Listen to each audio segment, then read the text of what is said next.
Hello and welcome to Infamous MCP, the audio podcast. This is Brandon, or Mutilus on Discord.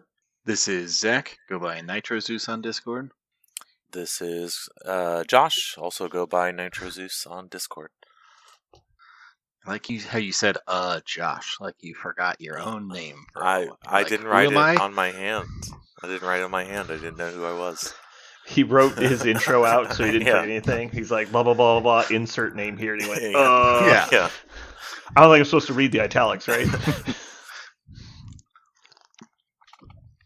That's all right. We just did our other podcast, and Jeremy forgot to unmute his mic. And so for the first 30 seconds, he was attempting to introduce himself. Failing. All right.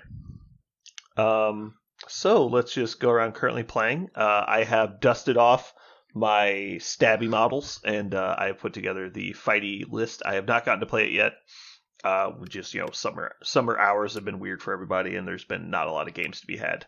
I am excited to try and play tomorrow, though. So hopefully I can get a game in. And if not, we have a tournament on Saturday, so. I have still been playing Wakanda on TTS. But with the Brotherhood models coming out soon, I've been trying to craft up a Hellfire Brotherhood list. Feels like it still needs some work, but I need to just put it on the table and kind of see how it does. I have been still doing my criminal Asgard list. I played my first game with Ant-Man. He died turn 3. I think I might have misplayed him. But...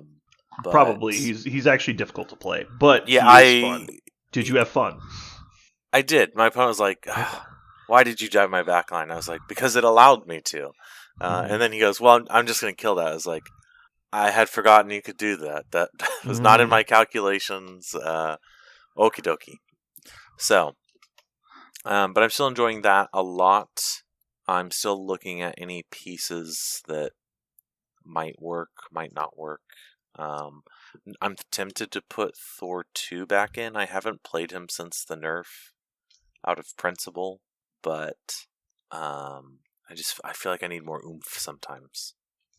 And that's only because I expect Mighty Thor, the best model in the game, to roll exceptionally well. Spike every single dice attack. Like I think she 2-shot Shang-Chi today in my game. Like she 1-shot him. Next round came up, he didn't move him. I 1-shot Shang-Chi again. I was like, okay. That's definitely above average. Cool. I had a hammer and rerolls, so it was definitely... I was getting the dice even still, like 7 dice with 2 rerolls shouldn't average 6. Like, that's just not how that works. No, yeah, it's not how shit works. And not to mention, he's assumed to block some. On top of that. Yeah, no, that's clearly an outlier. And that's the thing, like, I tried to convince Parker of for a long time, is like, he would get on these runs where he would just, you'd have a model like that has a really premium quality thing, and you just like, okay, yeah, so the average is max. And you're like, no, it's not. Even with Red Skull, with rerolls, the average isn't max. Like, some models can get close to maxing out on most rolls. Like, it's Corvus Glaive, Red Skull 2 in the right situation. Like, some of these models do exist where, like, you're gonna max out. Like, Blade can get there in Convocation where you're like, you're gonna get 7 because that's just how his mechanics work.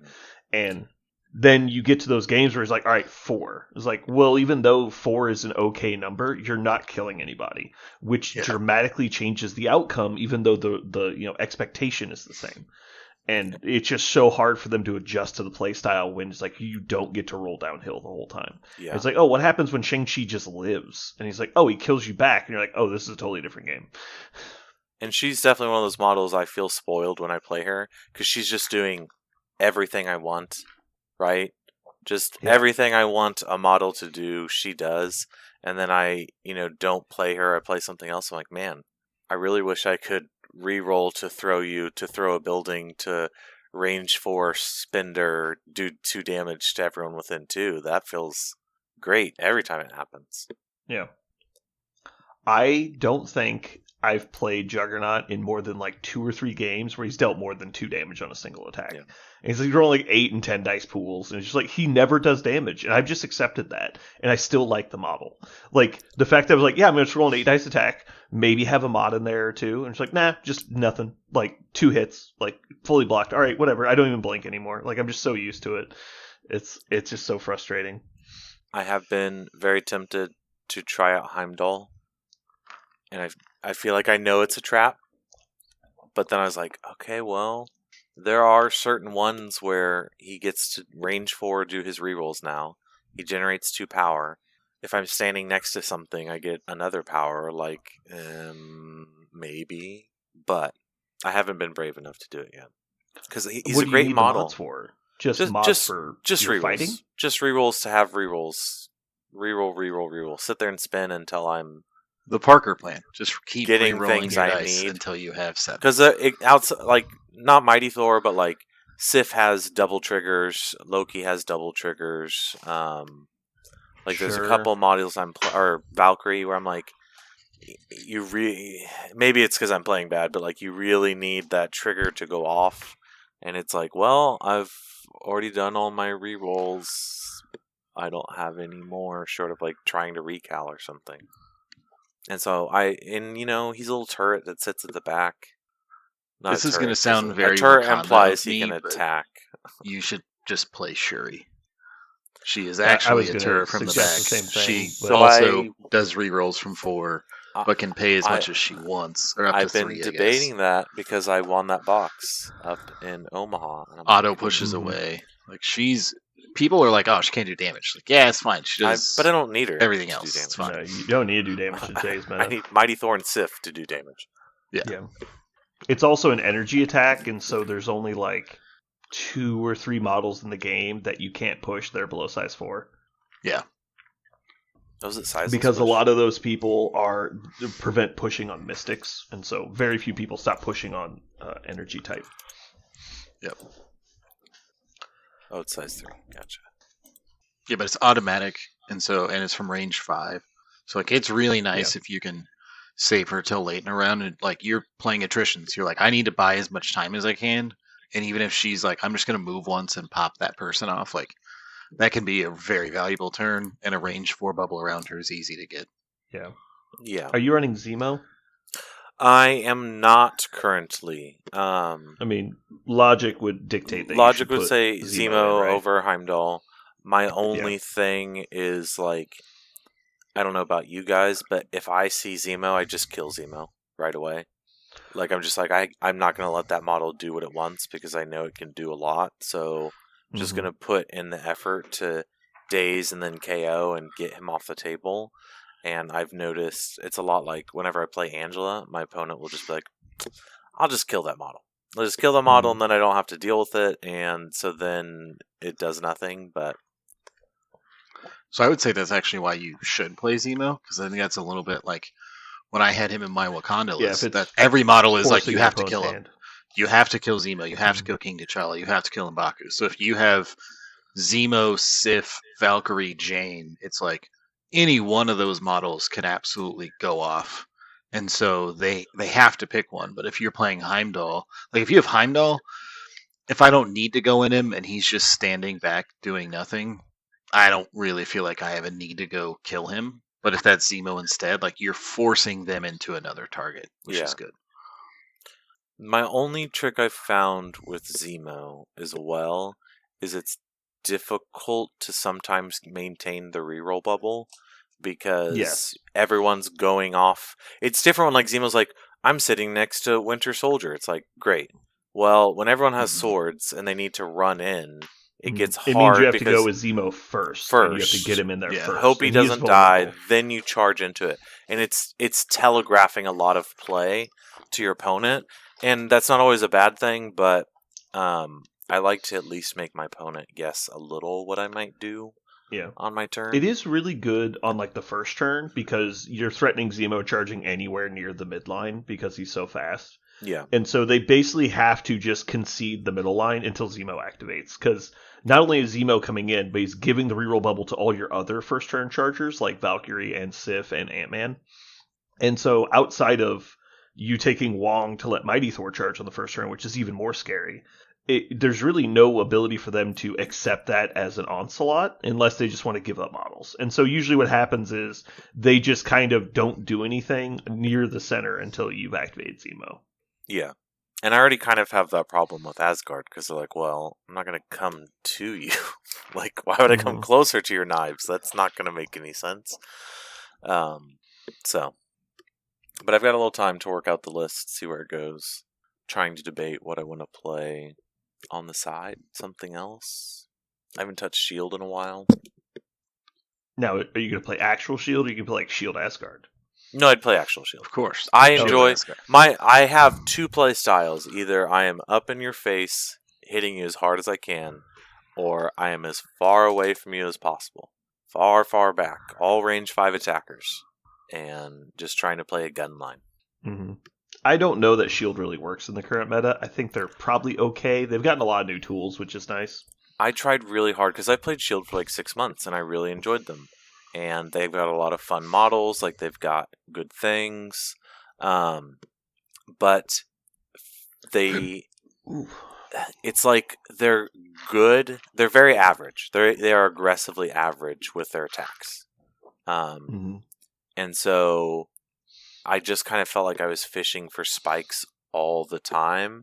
And if I didn't get it, then I was like, well, all I really did was give you 3 power.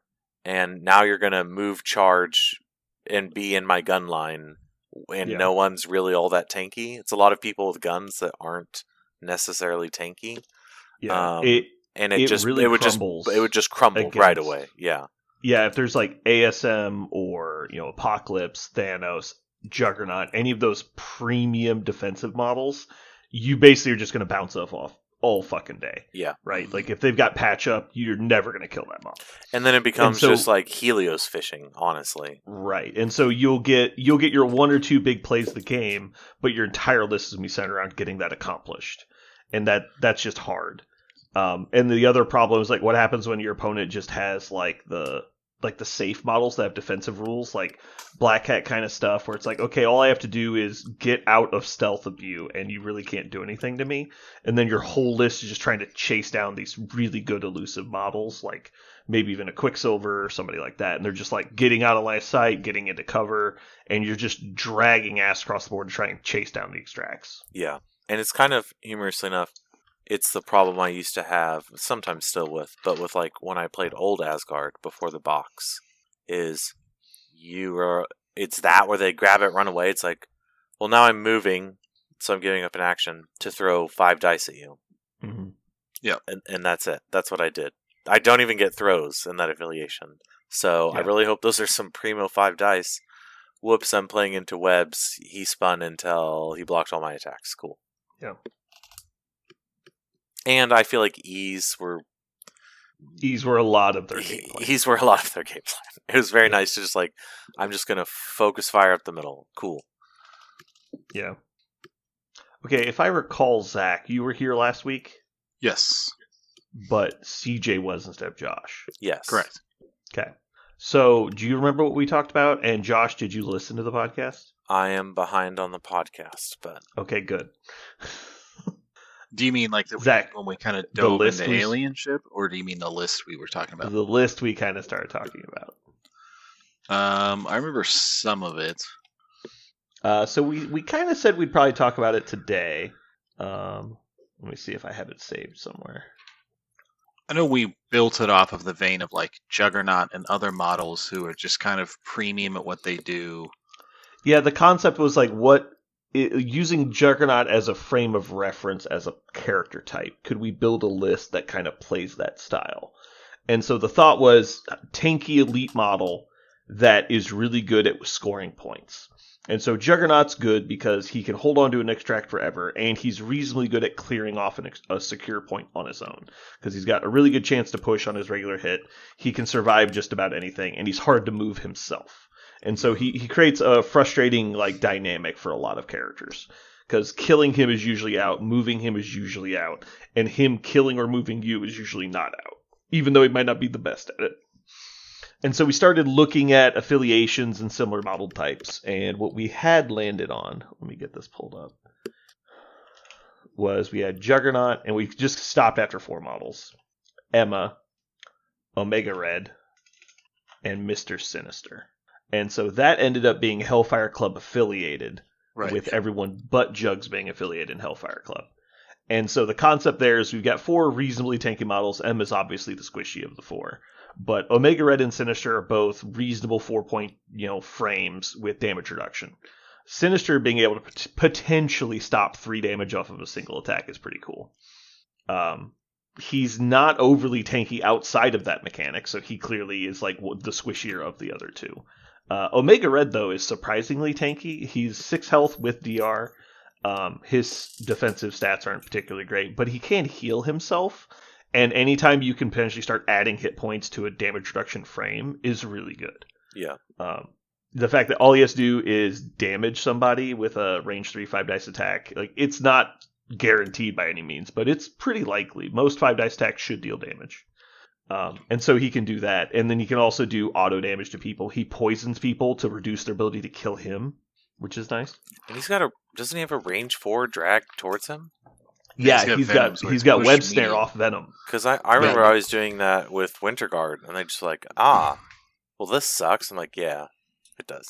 Yeah, push medium, and you can move it. You can only be pushed once, but you can use it a bunch of times. Yes. Speaking of, from what you listed, what you're trying to do, I'm surprised Crimson Dynamo was not listed already. So the problem with Crimson Dynamo is he doesn't actually score points in any way. He just prevents attrition. Because he can't move anyone. He has no ability to move people. He doesn't really have an ability to kill people. Oh, you're trying to, like, get people off points. Okay. Because, remember, you're only going to have probably 4 models. And that's on a good day. Yeah. So if I have 4 models and I need to win the point war, every one of my models has to be pulling their weight. And I'm not trying to kill you. Like, if it was just make a brick, there's better models to brick than these 4 models. But all 4 of these models can move people. 2 of them move people automatically. They just declare you are moved. The other 2 have a higher likelihood than average. Doesn't Lady Mastermind do what? I was like, doesn't Lady Mastermind move people? On her spender, she does, but like she's gonna have to get to that power. Gotcha. I would say two, maybe 3 models that come to mind for me are Colossus, Lizard, and Blob. Brandon, I know you've played a lot of Blob. Thought about Colossus since they changed him. So now he's got a wild push. He's got a wild push and a wild throw of a size 4 on his spender. Mm-hmm. That's pretty good. So he's got okay.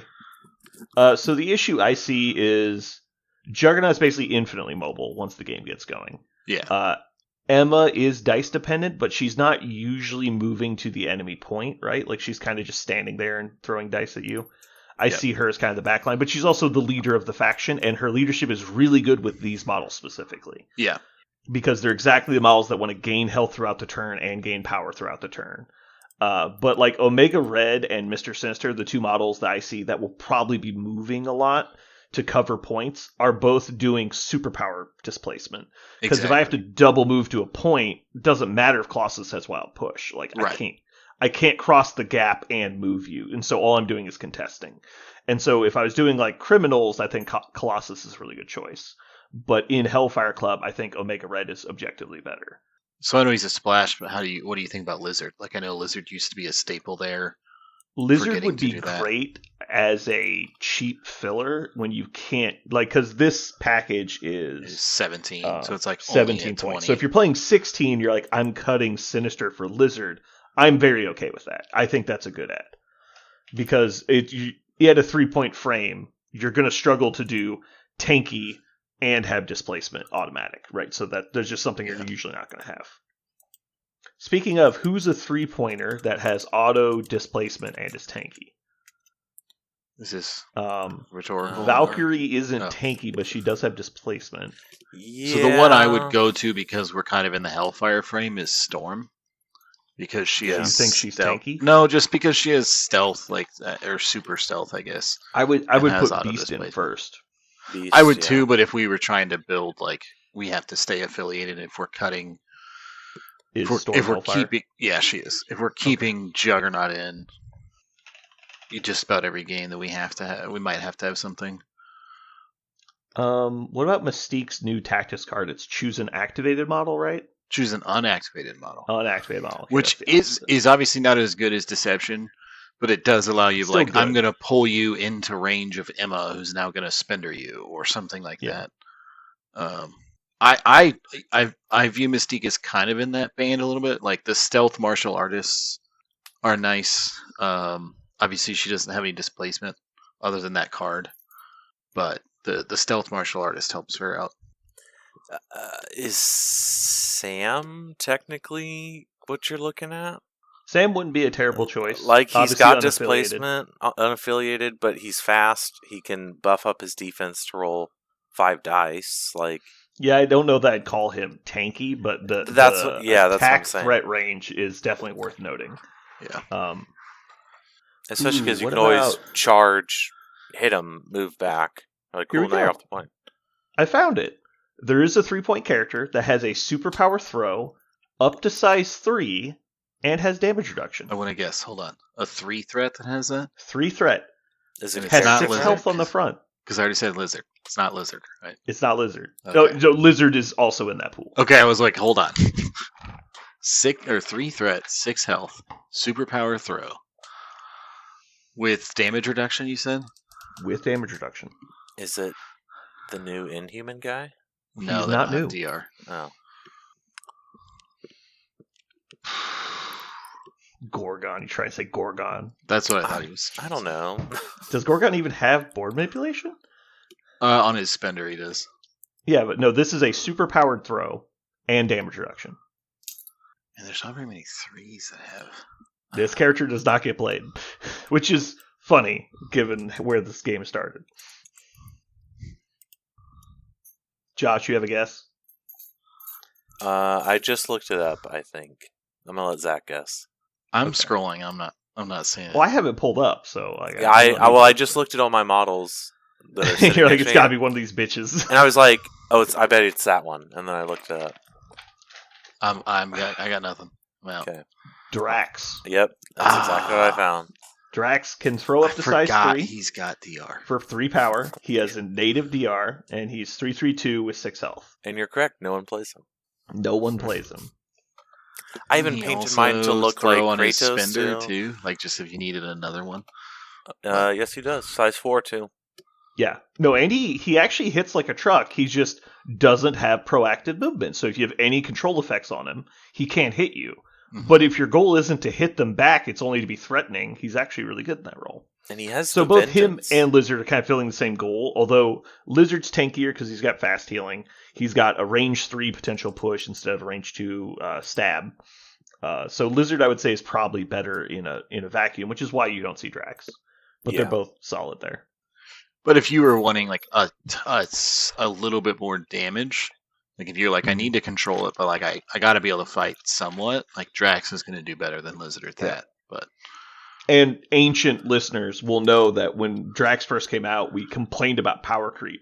Really? Because he's just objectively better than Crossbones in every imaginable way. That was the first model I thought of. I was like, does Crossbones have a throw that I forgot about? He has a throw on his just spender. Bad. Well, yeah, but I thought it was a superpower. I thought superpower throw, like you said. Poor Crossbones. My dark horse theory is that someone at AMG hates Crossbones and they're forced to design him. So twice in a row, they're like, I'll just make this model. You won't see him. I was like, here you go, Brandon. Brand new one. Avalanche. No DR, but choose just half of the kit we're looking for. Yeah. Choose an enemy of size 4 or less within 3. Push them away. Short.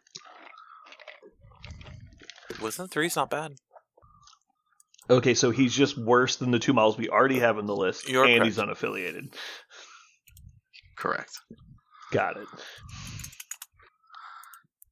If only you could just pay for the Iron Man ejector suit for Hulkbuster and just buy him, I would. I'd spend 3 points on that guy. Right. Just the little one. Just give him a backside. I'll pay 3 points, I swear. So Iron Man is an obvious one, right? Yeah, Iron Man's solid. And he loves Hellfire Club. It's funny because we're kind of building one of the like really original Hellfire Club lists a little bit. We're saying like Lizard, Iron Man. Well, wait, Lizard, what if I take the best models with the best leadership and see what I can do? But Iron Man's a good shout out, and he comes with good tactics cards too. Because I don't think, not Eye in the Sky, Helios or Stark Armory. I think Stark Armory is unaffiliated too. I believe it is. They both are. I'm just checking a few people here to make sure they don't have displacement that I'm forgetting about. That are 3s or just in general? Ooh, the Mummy. I just looked at the good, dude. Mummy is underutilized. Push on a wild. Push on a wild that you can have a skull if you use a soul, and have the skull count as a wild. So the push is a lot easier to get. Oh, because he can. Is it cost one of his tokens? It costs one of his tokens, but it's at the end of the modified dice. So that even someone like MODOK, I know MODOK's bigger than size 3, but anyone who can change his dice, they can't change his skulls. It's at the end, so he just gets to push him off. He's definitely not a bad shout out, because Emma would give him that second power to make sure he gets to sever soul every time. Yeah.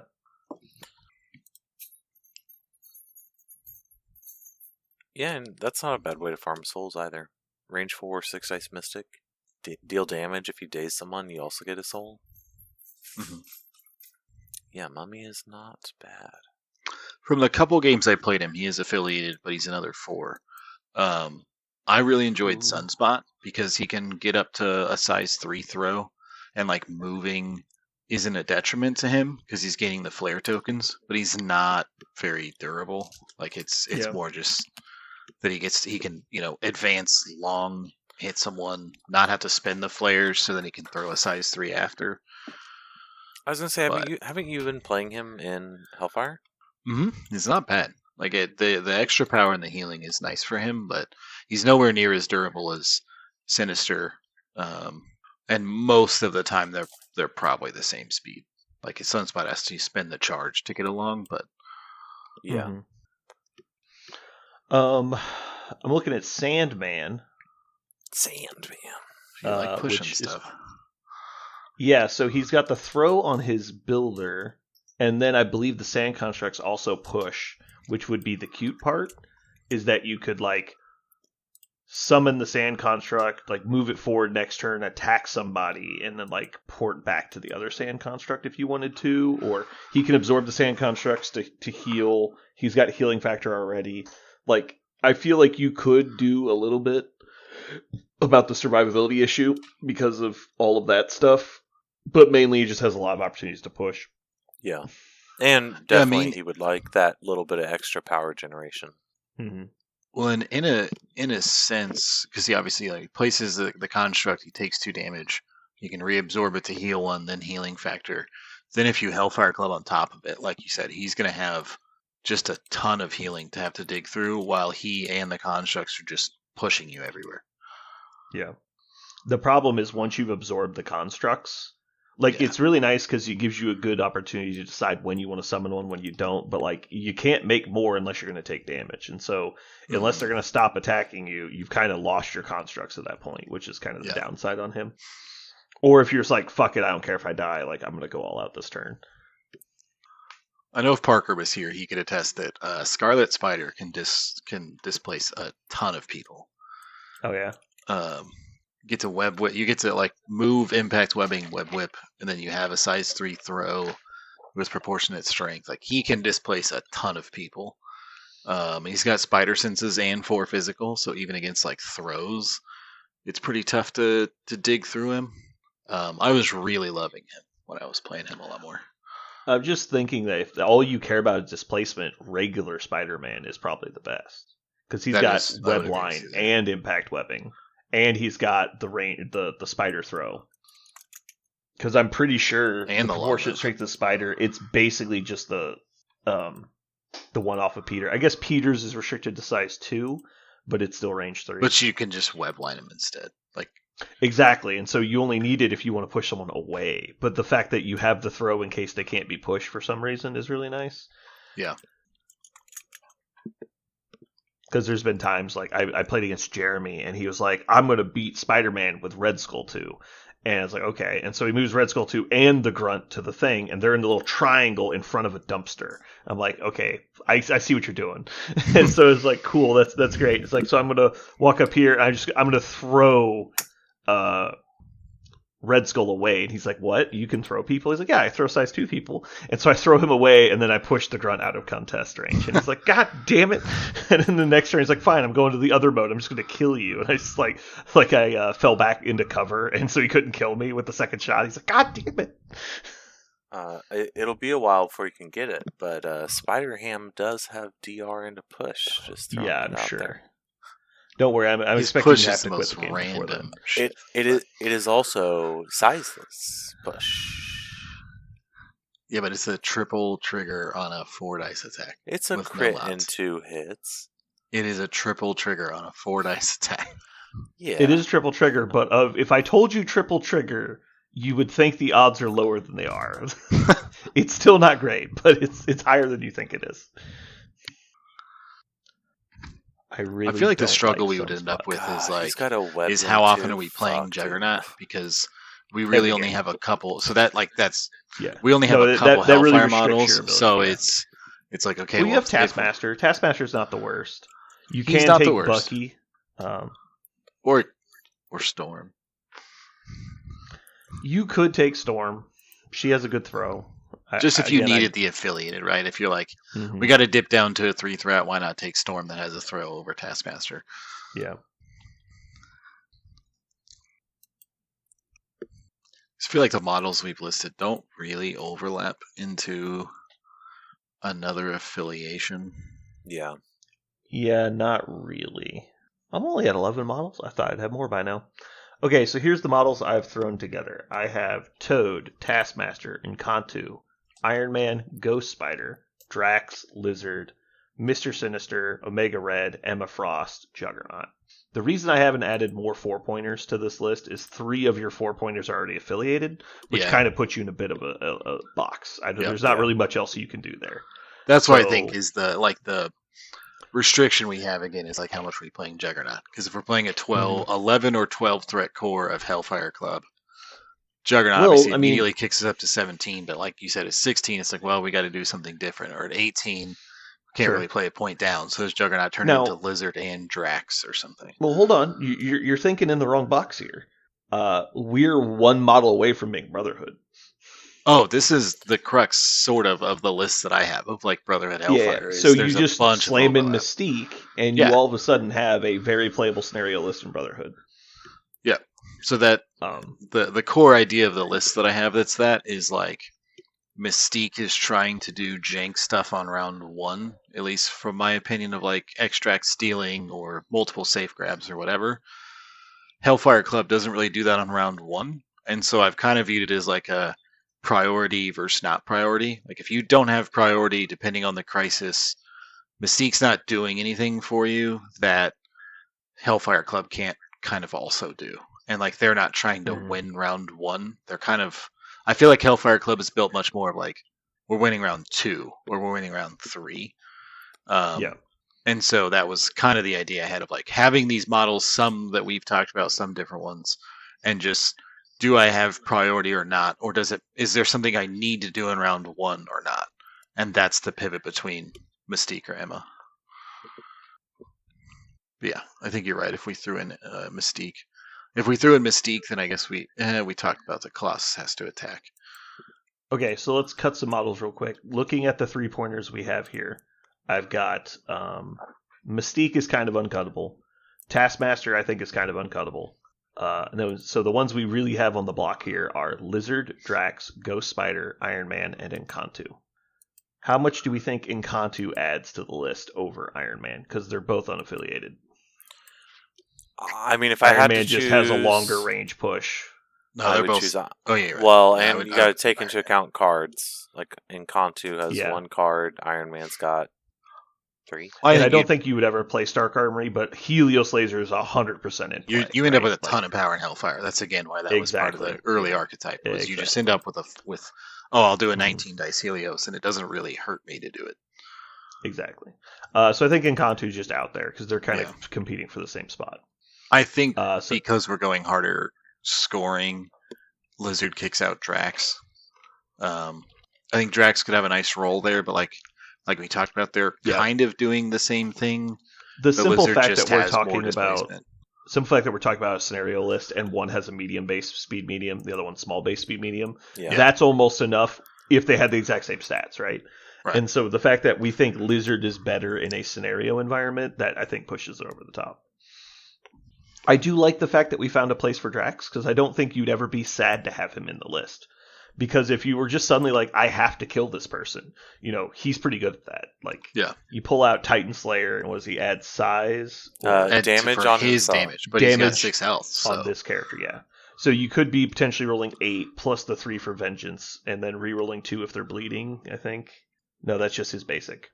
Yeah, so just his basic attack, if you hit him and he swings back at you and you're already bleeding, it's like 8 dice re-roll 2. Like, he hits like a truck for a 3-pointer. Yeah. Especially one that's on a solid frame. Yeah, he feels like if you were building this list and it was in a team tournament and you had someone else who was like, I have to have Lizard because they're playing Spider Foes, or like they just need him. Yeah. Drax is a perfect pivot of like, you're still getting very much that same core that Lizard's giving you. Yeah. And they basically have the exact same throw. They're both 3 cost, up to size 3, range 2, throw it short. So yeah, I think we're gonna cut Drax. And also I just like Lizard, so that's nice. Lizard is fun. It's a fun character. That gets us to a playable number of 10. Do we think Ghost Spider is the best other model to consider here? Keep in mind that we could start looking at models that are Brotherhood specific, as that's the alternative. Because right now we have Juggernaut Emma Frost. I know Emma Frost isn't particularly the best model to be playing in a Brotherhood list, but she is affiliated. And then we've got Mystique and Toad. So if you want to go 6 wide, which is probably unlikely with this pile of models, but it's possible, you would need another Brotherhood affiliated model. I'm trying to think who I'd like. So I'm trying to think. So Hellfire definitely better gives Cable, her. First of all, Quicksilver is the one that comes to mind immediately. I think Pyro's interesting, but he's so squishy, and unless you're just going for the Pyromania steal, I don't know what he's really doing. Quicksilver having a turn 1 steal, I think, spices it up a bit. Yeah. Ghost Spider's interesting because she gets turned on very easily by Hellfire Club, where it's like impact, webline every single round is a unbelievable amount of displacement for a 3. It makes you also kind of focus her to kill her. She doesn't just randomly die over time. Yeah. But she has to get an extract or be on a secure. Why not Sabertooth? She doesn't always do. Apex Predator. Apex is on my short list, but right now I don't think... Excuse me. We're trying to add 4-pointers because we already have 3 affiliated 4s. So, which happen to be our only affiliated models. Is there a discussion around Ghost Spider versus Iron Man? They're both pushing from 4. Iron Man's pushing bigger people, but she has webline. He has DR pushing and from Helios. 4 isn't really a fair statement because she's moving long pushing from 4, and he's static 4. Right. Yeah. That's what I mean. Yeah, she can move long, weblines 2 people off a point, then kick some other guy, and then go back to her point. Like, that's not even close to what Iron Man's doing. So do you think that's what I mean then. So then is it more of a cut Iron Man, maybe for another Brotherhood model? Or again, do you feel like we really need it? Because if you went Mystique, Toad, Juggernaut, that's 10.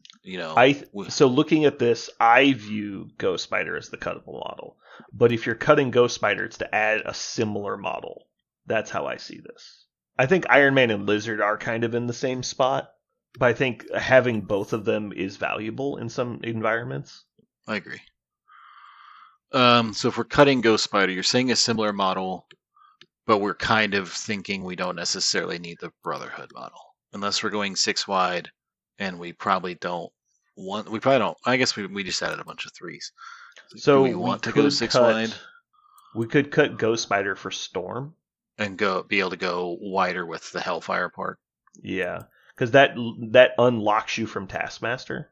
That's also true. Because I'm just thinking at like point totals you're playing. So let's say at 16 points, you're basically running.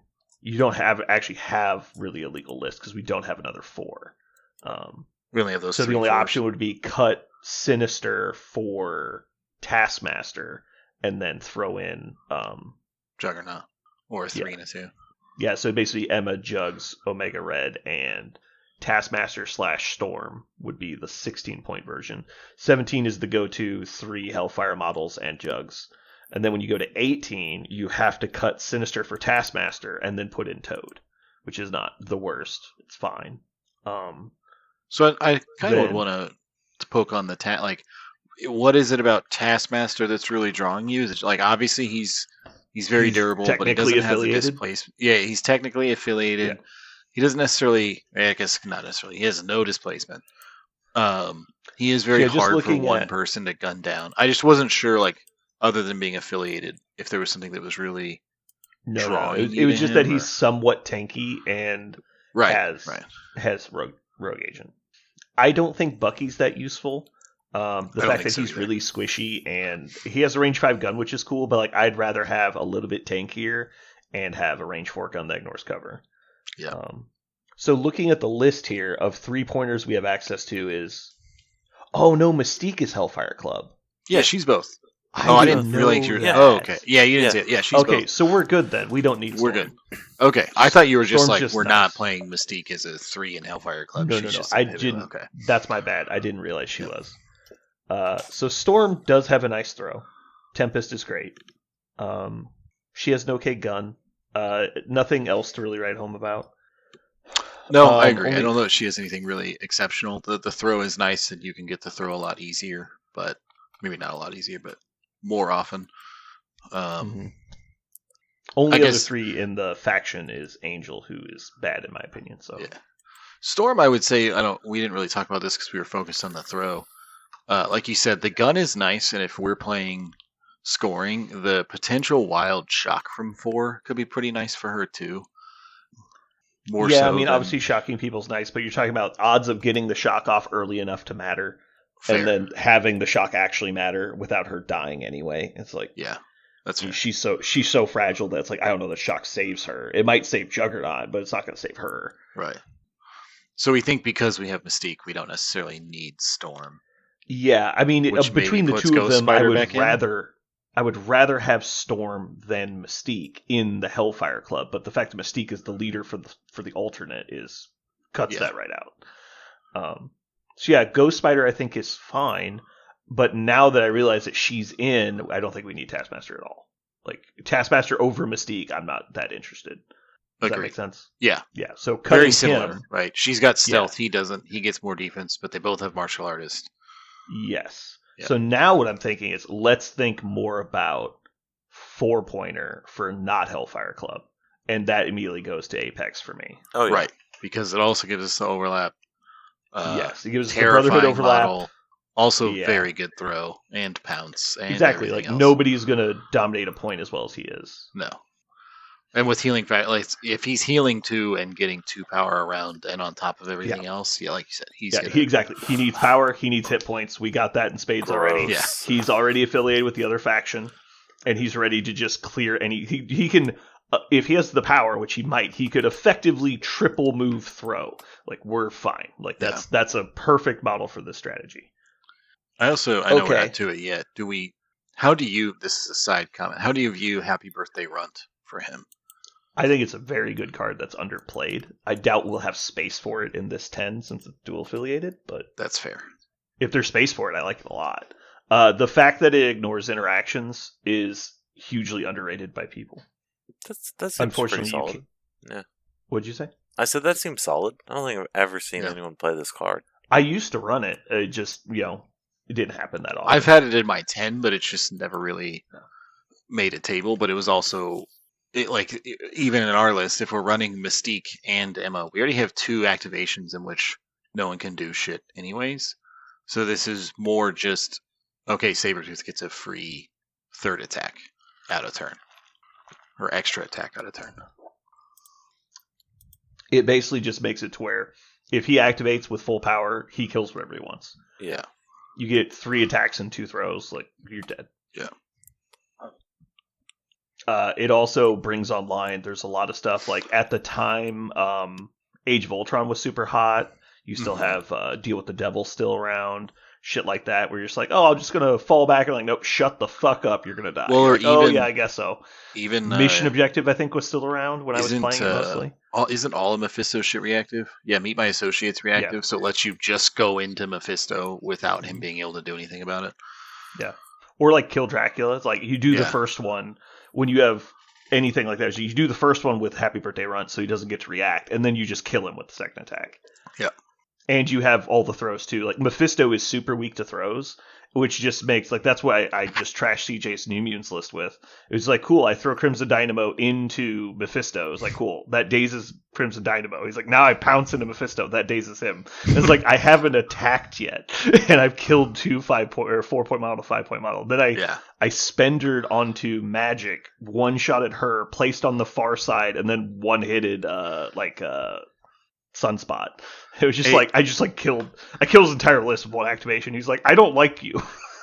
Apex's like ceiling turns are unparalleled of what he can do. Absolutely terrifying. Yeah, for a 4-pointer, absolutely terrifying. Yeah. But it takes a lot of setup, unlike Logan, who just presses attack button on the 3-point flowchart like a lobotomized sponge. And he's like, I just do stuff. And you're like, whatever.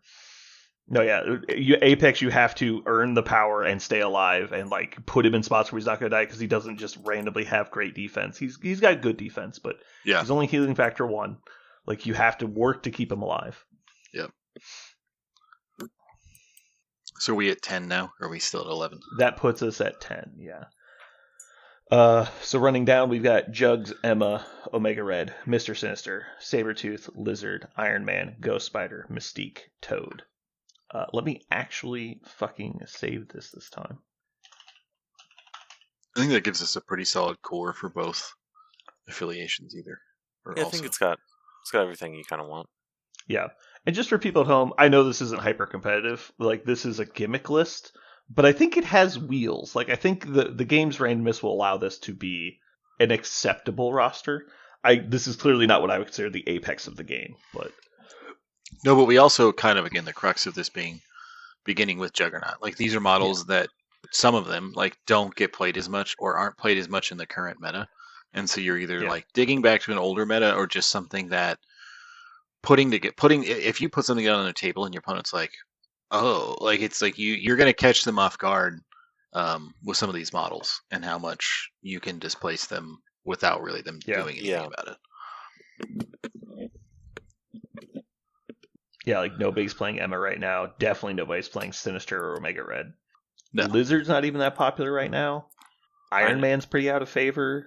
It's pretty much just Toad and Ghost Spider, the only popular models in this whole list. Yeah. I know CJ tried and they're both forever down. because he loves the character to get, we call him Mr. Bad Touch, but Mr. Sinister to work. And he's just a weird kid. Just a weird kid just doing weird things. Kid. Yeah. Like, he was designed when all you needed was one good ability and an okay stat line. And that's not the case anymore. Now every model needs to do everything. Yeah. Okay. We'll throw together the obvious cards and stuff with that at some point. Okay. Let's go to our mission review. I say next week let's talk about those tactics cards and see what we can find. Because I feel like there could be some interesting ones. I mean, let's do this real quick, and then we'll come back to it. Yep. We might do. I don't think it'll be that hard, actually. Let's just do it right now. Okay. Tactics cards. So sadly, isn't Hellfire Club restricted now?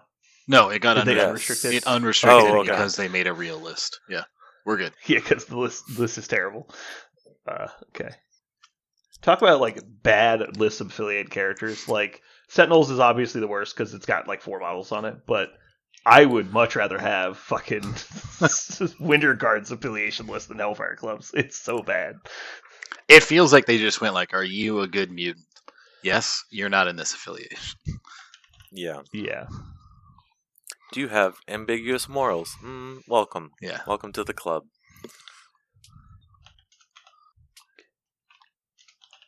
So we know we have Hellfire Club. Stolen we have 2 restricted. Identity. Yeah, stolen identity. Okay. I think we have stolen identity. We have Helios. We have Helios. Are there any Brotherhood cards that we really care for? I don't know how attached to Asteroid you are, or Pawns go first. Now that we do have Juggernaut as a 5-threat affiliated, but we don't really have. No, I don't. We don't have cheap Brotherhood models really. We've got 3-threat or less. 2 3s. Yeah, 2 3s and a 2. Or is it? No, we've got a 4. Yeah, so we got 2. So it would be for moving and a 5. Mystique and Toad. I don't think that's worth a card. No, I don't think so. Okay, so looking at character cards, Cloning Banks is a pipe dream.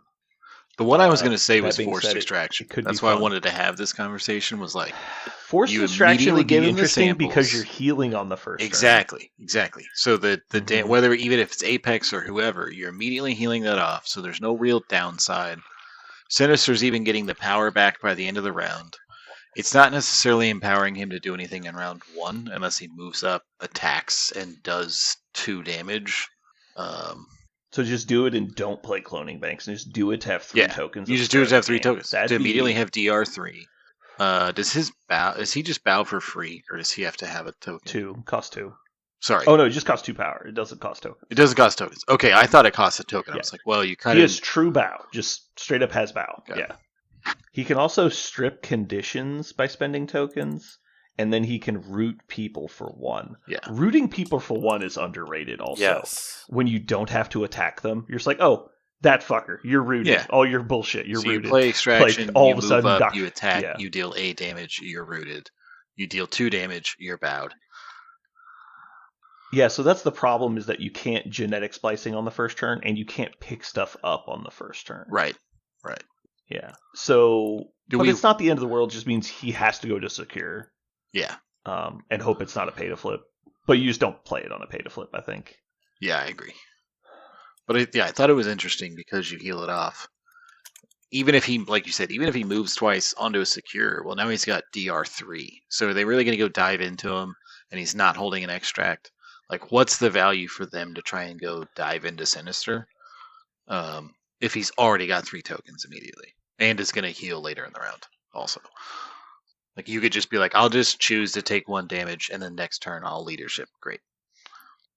Okay, so we have Lizard, Apex, and I thought there was one more. Nope, just Lizard and Apex for fast healing. Is that worth playing instant recovery? Probably not. Probably not, because it's after the fact. Probably not. No, that's fine, but both of them are beefy characters, so you just play it early. Because you have more healing coming with your leadership. True. And so, you say, like, oh, I have to kill Lizard this turn. I hit you for 3, and you're like, you mean 1? And they're like, fuck. And then I heal. Yeah. So let's go with the obvious stuff. So we've got Recal. I feel like survival, because we have a decent amount of 3 threats, and we're trying to score. The problem is I think we're actually going to have priority more often than not. I guess we're only going to have 4 models in most lists. That's true. I'll put it in there for right now. We'll probably end up cutting it out. I also threw in joint effort just because it's usually amazing. So that puts us down to not many slots left. We have 3 slots remaining. Let's look at Brotherhood cards. Yeah. Oh, but we didn't play Quicksilver. We didn't play Quicksilver. It'd just be whether or not we wanted Asteroid, unless you already put that in. I don't know. Oh, did you put in Do You Know Who I Am? Did we miss that one? Or did you put that in? I have not. Okay, so that's obviously a have to have. Mm-hmm. Ghost Spider doesn't have cards. I don't think Lizard's card's worth it. We have Helios. It's actually a good scenario card. You think so? Monkey brains. I guess it's auto push. Have you read it? I haven't read it. It's an auto push AoE 2 attack. Auto push sizeless or size 3? Sizeless. Wow. Push away. I think Monkey Brain might have a home there. I thought it was I thought it was like his builder and it was size 3, but I'll believe so. Auto sizeless push. Area 2. Area 2 is pretty good. Okay. I'm just confirming this card is bad. Carbonadium synthesizer? Momentum. Oh.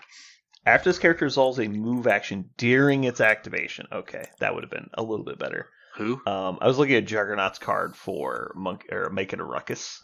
I don't hate it, But it's just a strike, so it's just like, Yeah. But it feels like you got momentum off of it. I'm like, okay, Yeah. let's give this a shot. But it's only a 5. And I feel like we're gonna have Do You Know Who I Am every game, and so it's like, well, Yeah. you're gonna bring You can't have 2 two Juggernaut Jug cards. It's the problem I've had with trying to Venomize Juggernauts. It's like, well, am I gonna bring 40% of my cards for just Juggernaut? No, The answer is yes, Zach. I need Live that that Venomized dream. Juggernaut. You gotta finish it. I actually bought the things I needed to finish it. Sweet, awesome. Because I didn't have any. All my files had worn down. And I'm gonna have to work on like slowly filing the green stuff into shape. So yeah, can't wait to show people that. It's gonna be rad. I was halfway joking, but if we have no other options, is Carbonadium Synthesizer the worst thing for Omega Red if we play into Apocalypse or? Is that the no healing? No, he removes all. It's kind of like Children of the Atom. So he wipes all special conditions from himself and heals and gains power for each one. So it's like if you know you're playing into Apocalypse or something else that's really condition heavy, and we know we're going to play him a lot, is it the worst idea to have that? Even maybe to just wipe a stagger. Okay. But I don't know. It's just like what's the opportunity cost? Like what would we take instead? Yeah. I don't think we're. I don't it seems know like there's we're that many people putting out conditions right now. Yeah. Other than Apocalypse, I don't think there's many. Okay, I don't think we're gonna have space for it. So far we've got. I put in Brace and Patch Up for restricted. Hellfire Club, Stolen Identity, Helios Laser are the obvious ones, and we've got Do You Know Who I Am? Monkey Brain Lizard Home, Recal, Joint Effort, Survival, Forced Extraction, Happy Birthday Run puts us at 12. I think I agree with you as we talked about it that Survival can be gone because we're going to be 4 I think wide Joint most of the Effort's time. also. Yeah, Joint Effort's also probably a no-go just because of the archetype of the list, and we're not really trying to kill people usually. Yeah. Same thing. Recal, right? We're 4 wide, so how many extra dice are you getting? You're getting 2. Yeah. Yeah. And everybody should be spread out, but this is mostly for the Brotherhood alternate, which will probably be wider. Yeah. So it's whether or not we like the idea of the forced extraction and what that might give Sinister. But again, it's more like a turn. You know you're healing it off. You're getting the power refunded later. So how valuable you're not is it getting to the power start refunded. You were getting new power that you are choosing to spend your old power. That's not the same thing.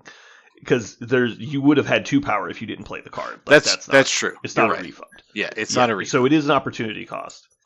I will give you the damage though. I totally agree. The opportunity cost is it's Baron Zemo's cards. It's 1 power on the first turn. Like it's very good. Yeah. So I also think it puts him in a position where he can then play the game very differently when he's not constantly trying to build up the stockpile. Yeah. For the rest of the game, it's just replenishing it. And so it means that like the first guy to attack him has to do 9 damage to kill him. Right. That's a completely different. Well, like I said, when you have this leadership, if you know like their turn's about to end, you can be like, I'll just choose to take 1 damage. I just won't spend one of these. Or I won't spend all 3. I'll only spend 1 or 2. I'll take 1 damage. All right, great. I'll heal that. Mm-hmm. Yeah, I very much actually like that. I think it actually puts Sinister into the realm of useful, like to where he's not just now a weird model with bow. Yeah. Okay. And also, I don't know if we'd use it with Brotherhood. I don't know if we'd splash him in there, but in that one, in Brotherhood, it does give him the opportunity to like move, pick up with Mystique, get the power back. No, he's still ending up with 1. I was trying to think if there was a way for him to have 2 at the top of 2, but not if he plays this card. So never mind. I'm going to cut Gwen. Oh, that's hard. For Quicksilver and I really want to get... No. I want to get Cassandra Nova in here. She's Hellfire, right? Yeah. So she is Hellfire. She's a 5 threat? She's an amazing controller. She's not super tanky, but she's not super squishy either. For a 5-pointer, she's probably about average. But the fact that she's Hellfire means that it gives the list a lot more vertical flexibility.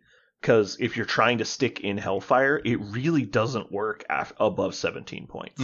Because you're cutting one of your core 4 models to put in like 2 3-pointers. Right. And it's just like, oh man, Yeah, I this don't know if lets you that really scale works something, the same. scale Omega Yeah. Red to a 5, and you're still 4 white at 18. Yeah, in my opinion, basically pushing Sinister to a 5-pointer is basically what it would be.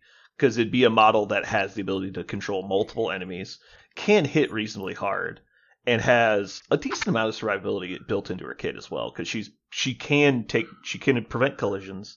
She has super stealth. She has healing factor. There's actually a lot of stuff there. I think I agree with you. I think also the fact that she's getting I'm going to call it a second power, but a second power from Hellfire Club means she should be able to just double mind possession, like as a floor. She used to be reasonably power hungry. Yeah. This is like the floor is a double mind possession. Yeah. And she has, I guess, we have spot for a card, then she can use whatever the name of her card is. Mental domination or whatever. Yeah. So I guess that's the question: do we cut Iron Man or Gwen? I think Lizard is hardcore locked in. Mystique's locked in. Toad is the only 2-pointer. It's just Iron Man or Gwen. Who do you think brings more to the table? I think Iron Man brings more to the table personally, because Gwen. Go ahead, Josh. Gwen is more consistent because you just get to do the thing. Mm-hmm. But I think Iron Man brings more to the table because Hellfire likes a turret. He is the epitome of a turret character, and he brings good cards to the table. And Hellfire is the number one, like, oh man, I'm sitting... What am I... It's that meme. What am I doing with all this power? Oh my god, I've got all this power. Where am I going to spend it? It's like a 20 dice Helios might win you the game. No, that was one of the early reasons for him being in there, was you had so much power.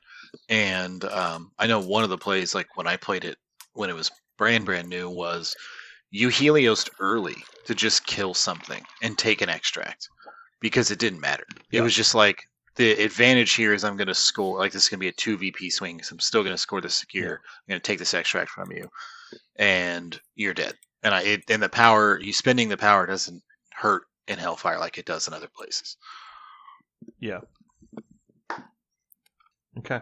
All right, I cut Gwen for Cassandra Nova. I think it gives you a lot more flexibility on building the list too, because now you have a point total that isn't 4 for your affiliated models. Yeah. It just made it so hard, because at least now when you're like, okay, I'm going to trade Omega Red for Cassandra Nova, it's like, at least it's not, then I also have to take Mystique. You're like, it's not this weird alternate thing. Okay. And at 20, you can just going back to pop in Toad and have a nice, like, 2 4s, 2 5s, and Toad. Yeah. I think at that, I would rather just add a 3-pointer, but yeah. Yeah, that's fair too. I think I would rather just put in Lizard or Iron Man, depending on the matchup. Yeah, that's probably pretty true. I think Mental Dom could still be interesting because you're getting to move someone, make another attack, but like I don't know if it's I don't know how often we're gonna play Cassandra, and then how often are we gonna need that? Probably not often. So it's choose enemy model, cost 3, choose enemy within 3, advance them short. Then that character makes the above listed attack, but the controlling player is the one making the roll. Yeah. The interesting piece of it is because it's a tactics card, not part of the superpower, is you could walk like Juggernaut. Like you can walk, like of the models who are unmovable, like have helmet or unmovable for whatever other reason that we have, you just go, not now. Like that, you get to just walk now.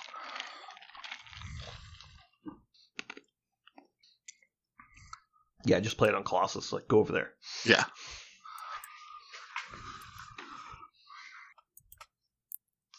All right. Can anybody think of any tactics card changes we should make? I don't think Mental Dom is really worth it.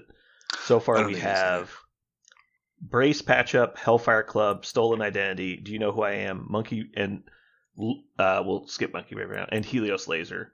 I would also say that's probably not so much. Okay, and then Forced Extraction, I think, is also basically locked. So of the remaining cards that we have, I think in order of locked in, we have Recalibration Matrix, Monkey Brave Lizard Home, and Happy Birthday Runt. I think those 3 are all cuttable for something better, if you guys can think of something better. I think I agree. I don't think Mental Dom's better. I feel like Happy Birthday's maybe the most cuttable, but again, I don't know that there's a better option.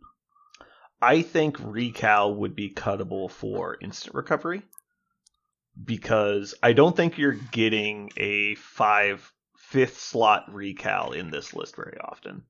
I think if you're taking another card, it's a very specific card.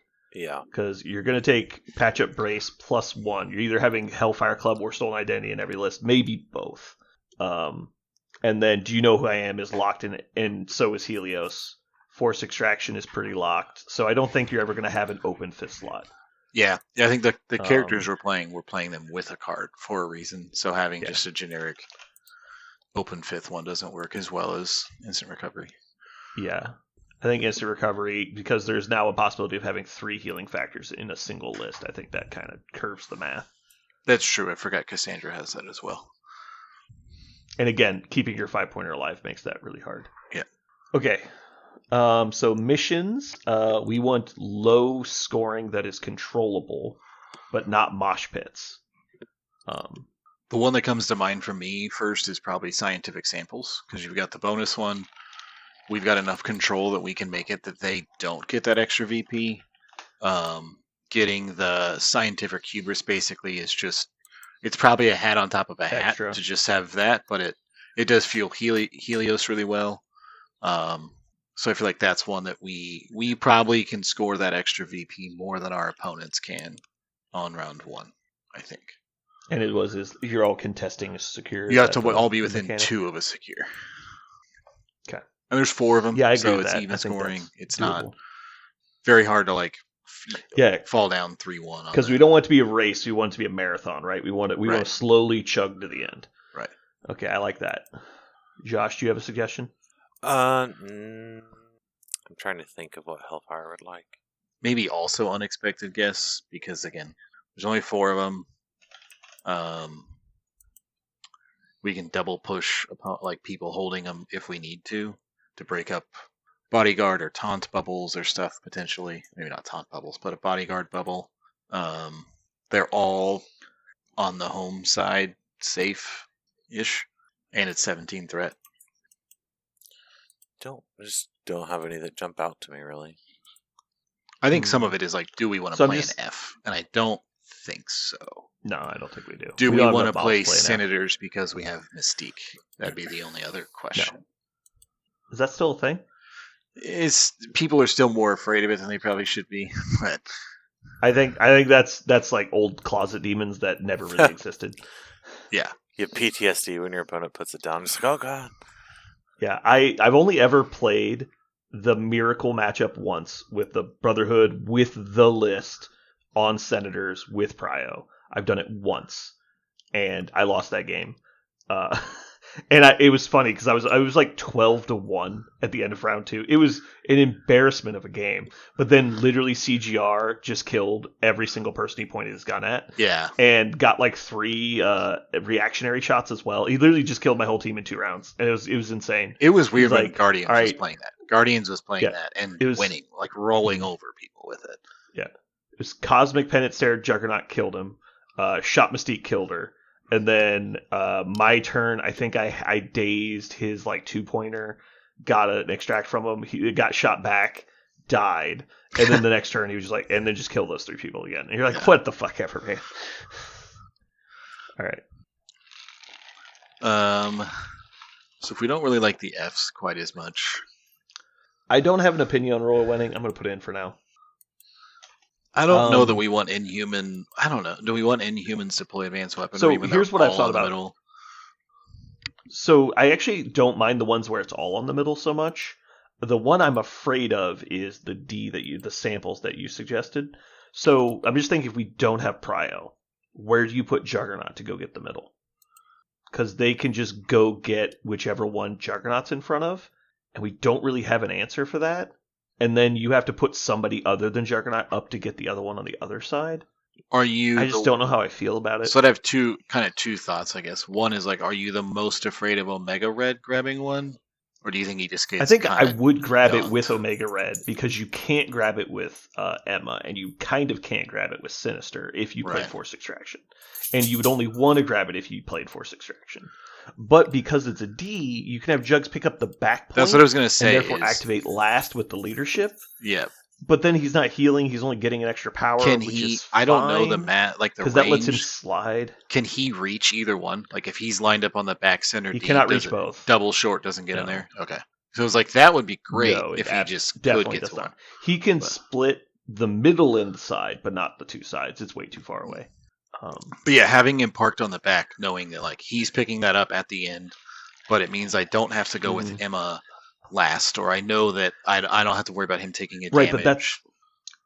But this is like the Sinister Traps problem. It's like if my opponent knows everything I know, they can still fuck me because now they just go and pick up the one in front of Omega Red. Yeah. And now it's like, well, I can't pick it up with Sinister. Yeah, you're right. Talked about we have to line up. I have to go pick it up with Emma. Like, now this is a really weird problem, but most people probably won't recognize it in the moment. Yeah. That it's an issue.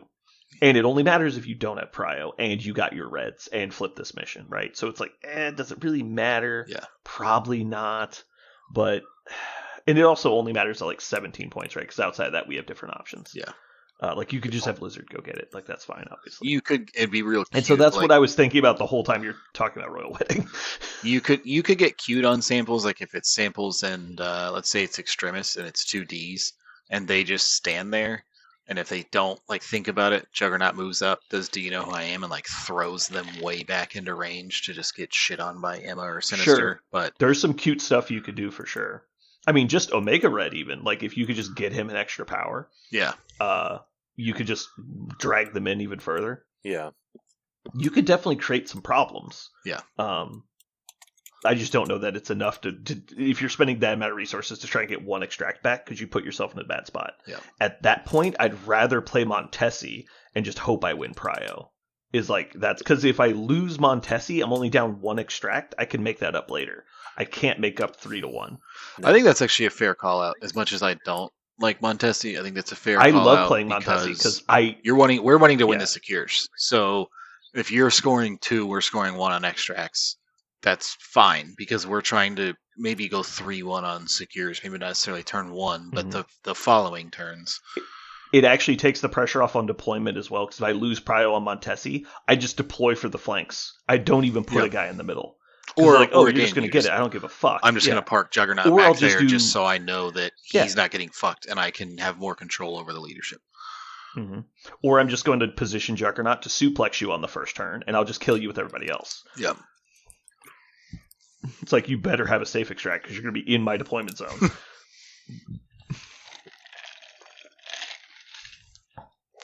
Yeah, I think I could be sold on Montesi. I think I like that. How do you feel about the biggest problem with Royal Montesi Wedding? is point total. Because we'd go Cassandra. Oh, Montesi's 18 now. Yeah, it's 18. Okay, like, is that the worst? Like, if we have right. Cassandra and they don't safe grab and she moves and mind possesses them?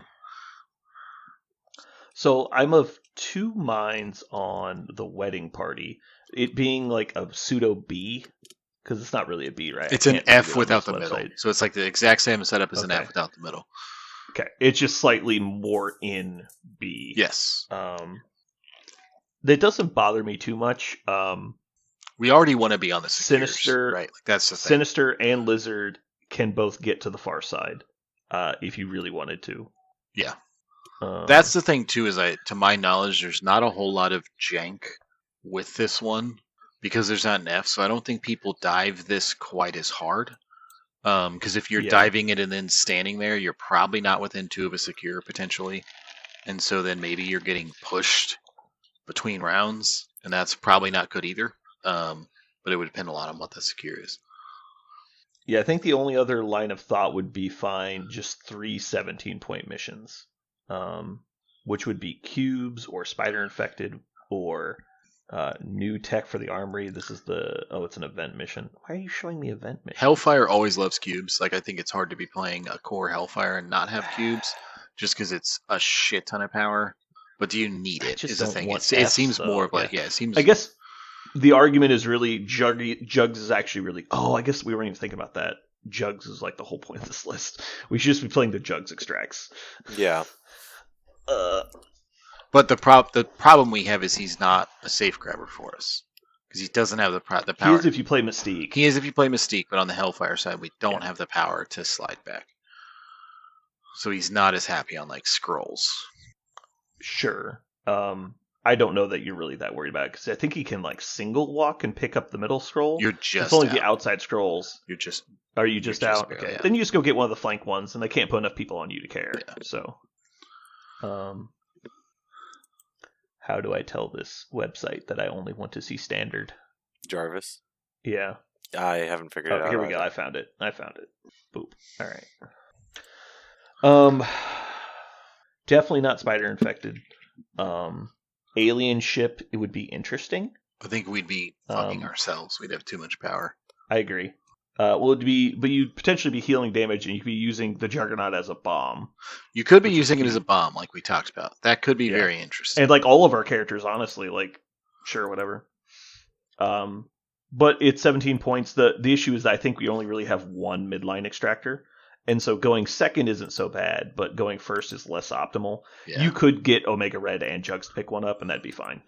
Does Omega Red have auto DO? Because Omega Red's cute because they move up and get poisoned, and so they don't have much power next turn. And he has damage reduction, so they're unlikely to get a lot of power from attacking you. Yeah. And so where they might have 3 or 4 power, they usually have 1. And so it's just really hard for them to press the attack the following turn, especially when you heal him immediately after they attack you. Yeah. And so he's like, well, fuck, I did 0 damage. Yeah. And you like... You're like, heal, do some shit, heal. Mm-hmm. It's almost as cute as Hydra Omega Red, where it's like, I run up and attack you, I do 0 damage, and then you heal 1. And you're like, fuck. Because he gave him fucking poison. I don't hate that. I don't hate again, we talked about it last week. I don't hate the idea of using them as bombs. Because I checked those also, and Sinister can use the tokens to reduce any damage. So he could not bomb himself, but could bomb other people. But he's not going to get one, though. Right. That's the problem. Is he's not going to get one. No, not in this scenario. He's not getting one off the rip. Mm-hmm. So do we want Montesi or do we want cubes? We got to decide. I think I really like the Montesi. I think you described it really well. Yeah. At the best is we're up 2-1 and we're winning the secures, hopefully. Yeah. The floor of it is, okay, we're down 1 point on extracts. We're not really trying to win out on those anyways. Mm-hmm. So cubes, even though they can stack and we get way more, like, we have no downside and get double power and everything, we are allowing the opportunity for, like, well, if this becomes a 4-1 split because of something bad happening, we're kind of fucked on that situation. Yeah. Okay, secures are going to be a lot easier. We're doing Deadline, obviously. That's like the whole point of the list. We do love Deadline. Juggernaut runs rampant on Deadline. Probably Riots for the same thing. Like, Hellfire's just so good at it. You just have so much power, so much healing. It's also basic, Deadline's a little tighter, but like still basically a D, which allows Emma to sit back and just really chill, which I think she appreciates. We could do Imkron for a 19-point, like, fight in the middle. I don't know that we really want that.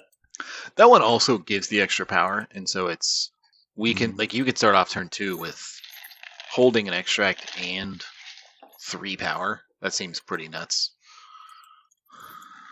Yeah, I mean, as soon as you usually should be, you could go up to 4. Yeah, just to me, like, because you get the leadership, you get your turn 2. If you happen to be able to contest those also. Because they're free flips, I think free is in the sense of if no one's on them, you just get it. And as much control as we have, we probably don't hate that.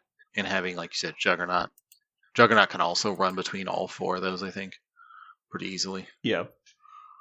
He has to double move each time, but yeah, so you don't want to be it's unlikely you'll get to 3 of them, but if he's on one, maybe he doesn't have to flip that one. Move, slide. He hits the other 3. He just has to have the power to flip. You're talking about Imkron. I'm talking about Imkron. Yeah. Oh, okay. Then yeah, he can get to basically all of them. Yeah. Okay. What alternative would you think of besides that? So just going down the list, Mare Fisk, maybe. Deadly Meteors, no. Shi'ar Empire and stock. What are you looking at? Oh, Guardian Save. It's a pay to flip. No. Infinity Formula, I'm not a fan of, but maybe. Madman, no. Intrusions, no. Imcron, I'm not a fan of. Syndicate, I think there's too many points, but it's not the end of the world. Wedding Party is just worse. Mayor Fisk. So, just going down the list, talking about the ones that are options. I guess Cosmic Invasion. Cosmic Invasion. It's another D. Yeah. It's just 16 threat is the only 16 downside. is the downside, and the push.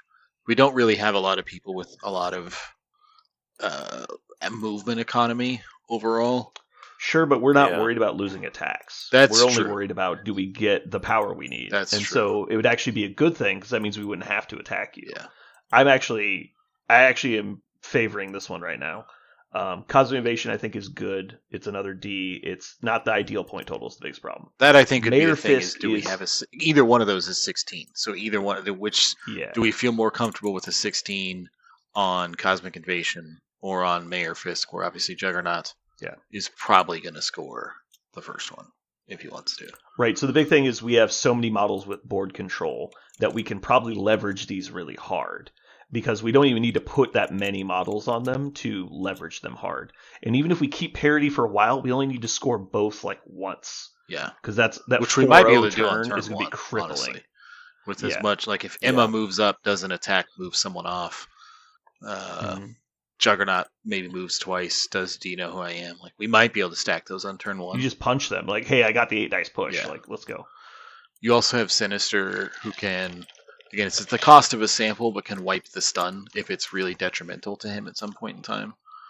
Yeah, it probably won't be though, because you're basically powering up for 2 every round. You probably won't need that much extra power.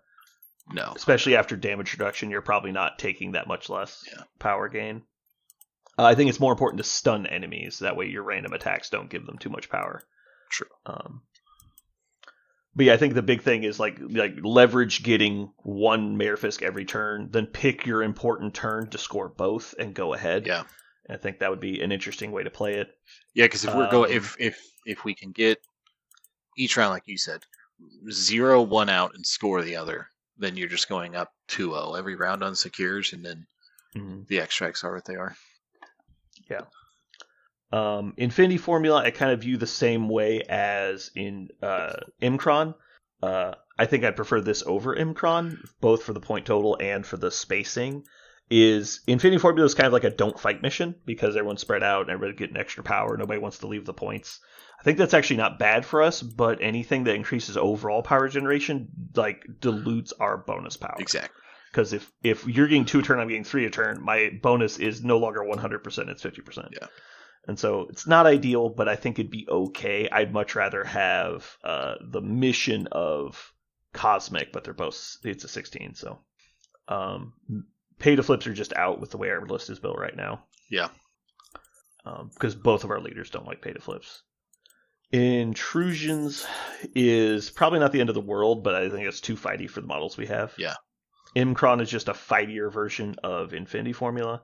Syndicate would be interesting because we actually really want everything about it except how fast it scores. But given that it's exactly 20 points, if we could get the 20-point version, us having 5 models I think is fine. Us doing it with 4 models I don't think is fine.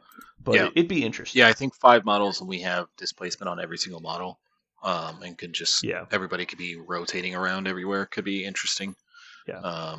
And I think, like you said, we have models like Lizard and Sinister who could dive to one of theirs, and take a point away. Could be good. Yeah. Like you said, if we pull Scoundrels and it's 17, it's like shit. Okay. Yeah. Yeah. Then it's just like, okay, we're doing the long grind of winning 3-2 every round. Yeah. Okay, what do you guys think? What's your favorite? I really don't hate the Fisk idea. I also think you make a great point about Cosmic Invasion. So again, it's just more about like which do we feel like we can score the Cosmic Invasion more 3-1, or do we feel like we can get the Fisk to 2-0 or 4-0 every round? And at 16, I'm not sure. Like at 16, I'm not sure on either of those. Fisk with the amount of movement stuff that you have. Juggernaut also loves Fisk. My problem is immune to stun. He's happy to move. So it's basically Cosmic Invasion, Mayor Fisk, or Infinity Formula are really the three choices. Because Imkron's just worse Infinity, I guess also Scoundrels, and then Wedding Party's just worse Mayor Fisk. I feel like Infinity is the perfect Hellfire mission. And just let Juggy run around and do the work. Yeah, because like it's like cool. Now I'm getting 2 free power a turn. But like Brandon said, you're giving it to them too, so it's diluting our bonus. Yeah, it makes it harder. Yes, but you've got a lot of pushing and a lot of things you can do. I think does. Maybe you let them score, not let them, but you have them score 1, and it feels pretty easy to be able to score 3 of those with the amount of control that you have. And like Juggernaut could just like, cool, I dive this back point, it's mine now. I turtle up on the other 2. It's not a quick way to win, but... Yeah, the problem is just that when you're giving your enemy that much extra power, diving into that becomes a lot more dangerous. That's true, but I think with the amount of power that you're getting on top of it, you're going to have way more control then. Because it's a little different between, like, your superpower costs 3, which you've now paid for, and their stuff costs 2. Sure. You're already just hitting it, you know what I mean? What I'm saying, though, is, like, it's going to be very hard to, like Lizard can't easily, move medium forward from my side, throw somebody because they're not in range, and then move back to my point. So if I am affecting the models they have on their points, my list is coming across the table to take that point, which is then weakening my back points because I don't have that many models. Like if we were playing if I have 4 models, it's like, okay, well, I'm leaving 1 guy on each point, 2 guys are going to your side. It's like they just double move to my side and contest it, and there's nothing I can do because my models are already activated. True. So, like, if I was going wide, then I agree with you. But I think with the lower model count we're playing on halving, I don't think Infinity is a good stalemate mission. The problem is if we get, like, you lose Prio, and we're playing, a 3 middle extract, I only get 1 of them. Now I'm losing. Like, I have to cross the table and take your stuff from you, which is not really what the list is meant to do. It has tools to do so, but it's not, like, ideal. Yeah. And so, like, if that fails, you just lose the game right there. Like, if Jugs fails to get that token from them, or, like, help your list get the token from them, you're just done. And so that's why I'm a little scared of that one. I think I'd rather play Scoundrels than that. I think I really like the idea of Fisk, just because there's a lot of... I would say most of the hyper-scoring teams hate it. Like, they don't like the stun. Mm-hmm. They don't want to pool up. They don't want to pool up in the middle. We can kind of punish them, I think, in a couple different ways for pooling up in the middle. If it's a hyper attrition team, this is why we have all these models with DR and with other ways to heal. So they're not going to be getting the power off of us that they are other lists because we're reducing it and then we're healing it off. So every time they're not killing us, it's twice as worse for them. And we're not trying to punch them as much, like we've said. So we're not giving them power from attacking. We're just throwing them away or pulling them or shit. And I would think it's maybe more likely that an attrition list is going to slip up and let us score 4 twice because they're trying to push the killing too hard and it's not as effective for them to be like, I'm going to attack you once. This didn't go as well. Well, I just need to move on to the point now. Like, that's just as good for us, I think, if we're taking attacks from them. And I think there's some scoring lists to, like, if they may like our secures, but really hate Fisk. And so they might be like, they have to pick their own. Like, they may love the 2Ds that we have, basically, and be like, but I really don't want to play Fisk. And then it's like, well, then you have to pick your own secures, and that means we're getting our extracts, which is what we're happy with also. Yeah. Generally speaking, having Montesi in your list means that your opponent's more likely to choose red because them choosing means they have Prio.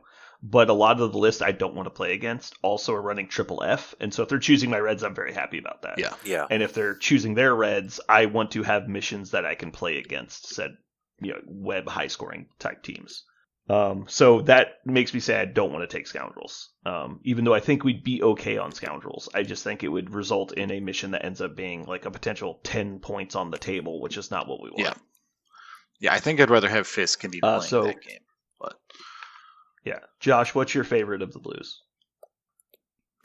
Of like all the blues, or the ones we chose? The ones we're choosing between. What would, if you were picking? What's your pick? Fisk. Okay, well that sounds like we're pretty much all in agreement then. I think you just the thing is you have so much that you can just stack the Fisks on top of each other and go, this is mine.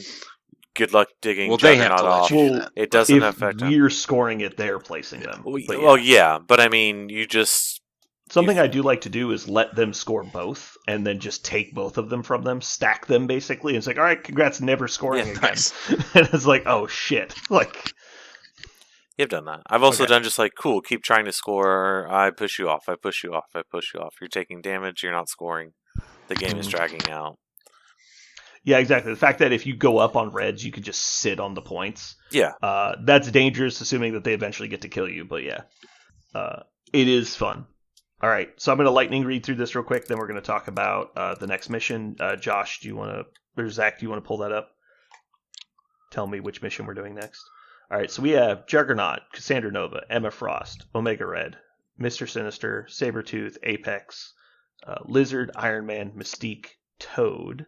Tactics cards are Brace, Patch Up, Hellfire Club, Stolen Identity, Do You Know Who I Am, Helios Laser, Forced Extraction, Monkey Brain Lizard Home, Happy Birthday Runt, and Instant Recovery. Our extracts are Scientific Samples, Unexpected Guess, and Montesi Formula. Blues are Deadline to Destruction, Riots, and Mayor Fisk. Save. Okay. Zach, what is the mission we're talking about today? The next mission, if we want to do extracts alphabetically, is Deadly Legacy Virus. If we want to do a secure and alternate, then it is Cosmic Invasion. No, we're doing it. You said red first. Okay. Deadly Legacy Virus. Probably my favorite mission in the current packet. I tend to agree. It's... I haven't had to play against Steelers for very long, so I don't worry about it as much. But it's not super high scoring. It is very spread out, so it does make you work for it. And also, as a Asgard player, it makes you run to the middle. You have to be in the middle, and that's where I want you to be. So it feels mostly fair for the most part. Yeah, I think one of the biggest things to note on this, and we've probably all done this or played against it, is that 6 VP sounds really great, but if you're not going to win the game with it, then wiping all the extracts off the board and killing one of your own models and being at 14 can really turn on you really quick. And so it seems like a great prize to achieve, but it's very hard to pull off because it's expensive to pick up all 3. And I think if you're not going to win, then I don't think you should be trying to get all 3. I think it's better to just score the 3 points each round on different models or something than trying to stack them. It's really hard to get the 3 tokens on like a cheap model. Yeah. It's a lot easier now that it's not instantaneous, because originally it was as soon as you got the 3rd one, you died. But now it's in the cleanup phase, and so you have kind of an opportunity to either daze said model or like hand it off first with like Kingpin's leadership or something. And so it's a little bit easier, but it's still very difficult to get it on like a cheap character, because it's odd that they would have been killing all these people, or they're just laying around is pretty unlikely too. Yeah. And I like the slowness that it provides. Like, it's only 3 points. So only 3 points in right on the center line is great. You're gonna Prio will get 2, your opponent gets 1. It just slows the game down, which is what I'm trying to do anyway. So I think Legacy Virus is generally the first extract I add in most of my lists anymore, unless I'm trying to do something really specific. Yeah, I probably played this more than any other mission. It has very rarely fucked me. And it doesn't do anything crazy, so I don't have to worry about like remembering a bunch of stuff. Mm-hmm. The scenario scoring teams also just aren't very good at this mission. Not that like they can't win on it, but it's just like, if your goal is to win as soon as possible, obviously you want to get to 10 points and then complete it. But the lists that score lots of points aren't good at collecting the viruses, because generally the more elite models are better at collecting them, because you need the ability to not only punch through somebody or steal and extract, but also survive through a whale of bullets to then do it again. Yeah. And that's really what the stealing models lack, is outside of like Namor, which is one of the reasons that he annoys me, is you can't really like go in like Black Cat comes in, steals one, and then chooses to go deeper to steal another one. Like, it just doesn't happen. Yeah. And if you had Prio, more likely one of your models has it, and you can't steal it from them. And so it's like Toad's the only one that can really transfer it, and he can't really take it from somebody. And so it's hard to get 2 of them on one model, let alone 3. Yeah. I think I talked about this last time. Yeah, and if you Alien Ship is like, because it's slow scoring, there's times I have priority and I just won't pick up a second one. Like, I'll just leave like Red Skull 2 or King T'Challa or somebody that's going to punish you the moment you try and pick that one up, and I'll be content, like we talked about just a moment ago with Montesi. I'll be perfectly content with it being 2-1 on extracts, even if I have priority. That's fine with me. Yeah. All I need to know is you're not going to win out on 4, and I'm usually happy letting you score as many points as you want. Yeah. So I think you hinted at some of them, Brandon, some of the interesting interactions or ways to stack them with like Toad or Kingpin. Like you said, it's kind of harder for Steelers. The other thing too is I don't think there's really any sort of turn 1 nonsense that can happen with this, because I don't know that there's really anyone Not that can much. pick. Like, I can only really think of like a model or the 2. The big one is quick stack 2 immediately. Yeah. And they're standing on the middle if they do it. So yeah, Quicksilver is the big one on this one, because his Can I Borrow That card is very live here. Not only are you standing on the midline, but it's not a civilian, so he can steal it from you. So stuff like that is important to note. But yeah, people that can pick it up on the first turn, where you basically used to be like Thanos, and I don't think he can anymore, because he can't Space Stone himself anymore, I want to say. No, you can Space Stone, you can't Cosmic yourself, right? Right. I think that's what it is. I know they fucked with his placement in some way. I think I haven't played him since then, but yeah. Because I think you used to be able to move medium, Space Stone forward, pick it up, and then walk again, pick up the other one. And that was like all of your power, and you're standing on the midline, and that's like your 8-point character.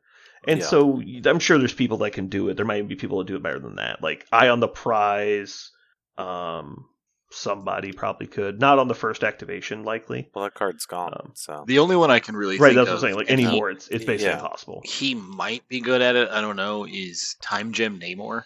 So he can move, grab one, move, pick up the other one.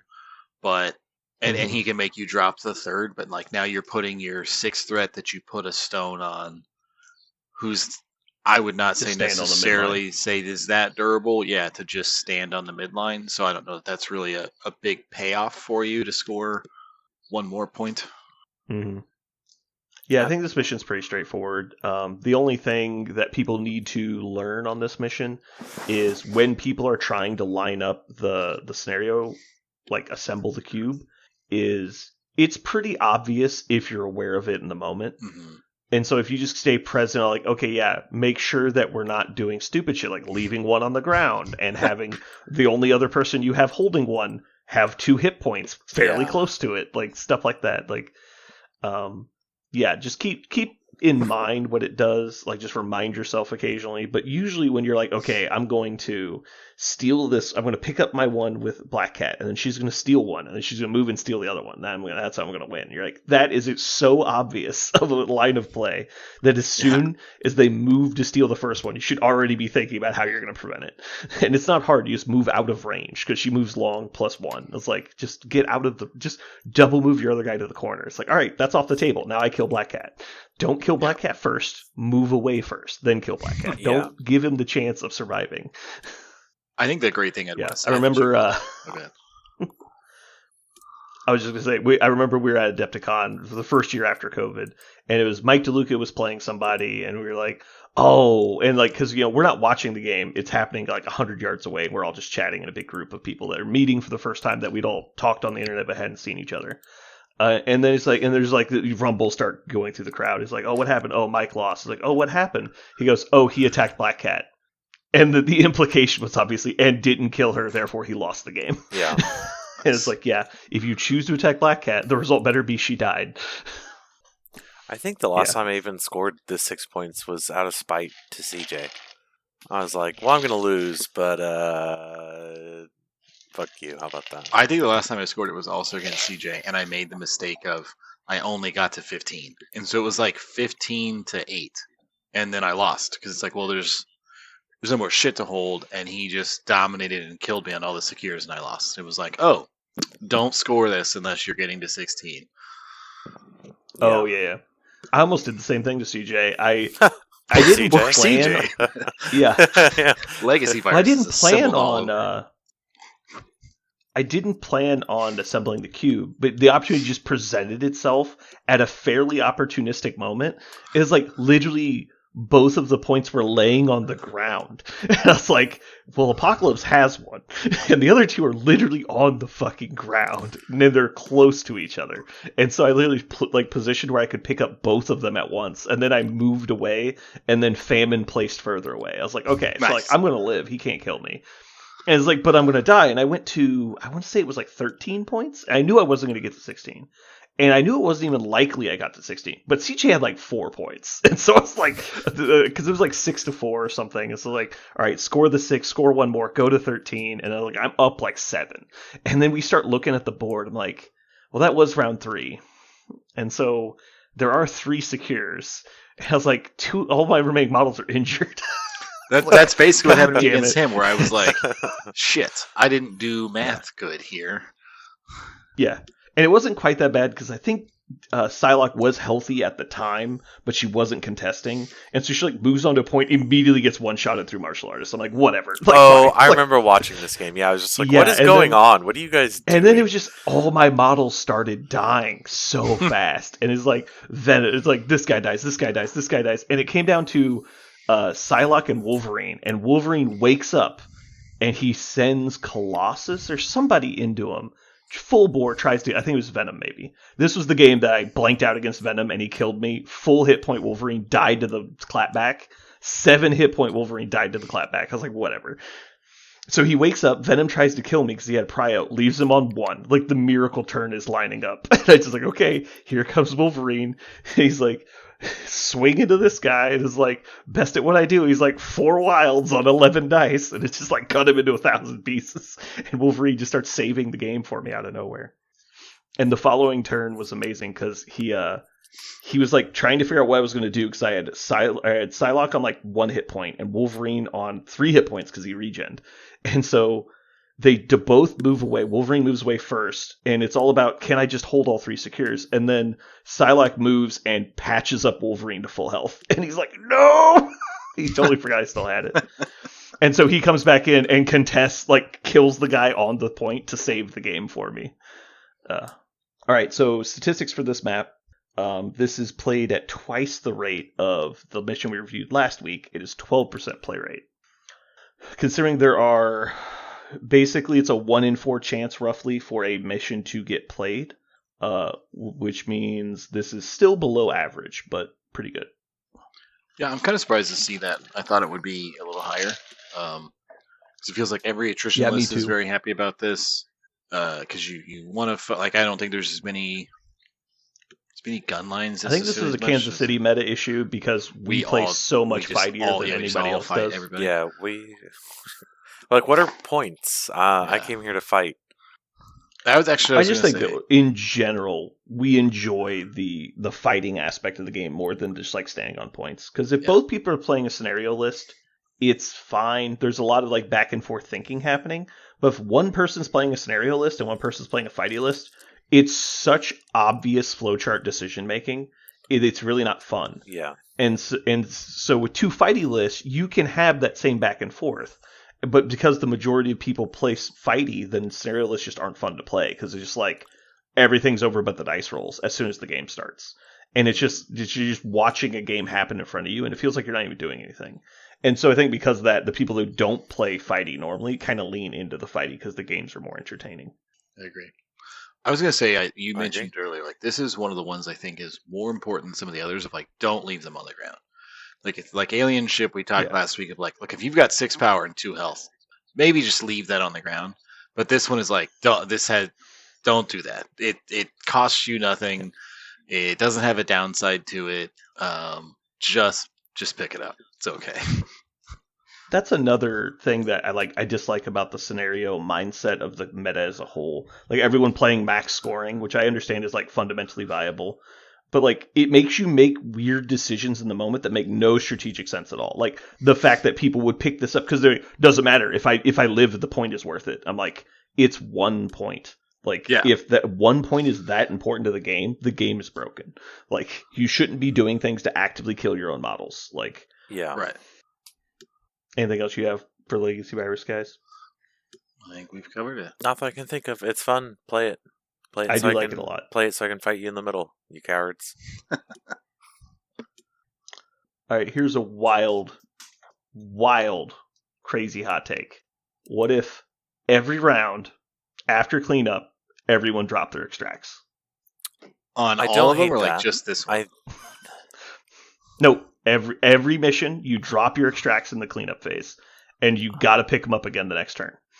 I think it would be hard from a power generation. Right, so we could just say it doesn't cost power to interact. Yeah. Or you could just only interact with every point once. I think it would make the game way spicier. Just because it's like... It would, because priority would be more important. You dropped on your back point, and I'd be like, well, I'm going to double move to pick that up, and also be on your back point. Yeah, like you said, priority matters way more in that sense, because you don't have to fight to get it, you don't have to steal to get it, you can potentially just be like, this is mine, alright, now I'm going to run that way. See ya. Mm-hmm. Alright, I think we're done for today. We're already way over on time. Oh, yeah. You guys are ruining my time schedule. Zach's be so good at ending at an hour. Hopefully people like the longer episodes. Alright, well, thanks for tuning in, everybody. Hopefully you enjoyed. This has been Brandon. And Zach. And Josh. And you've just listened to Legacy Virus.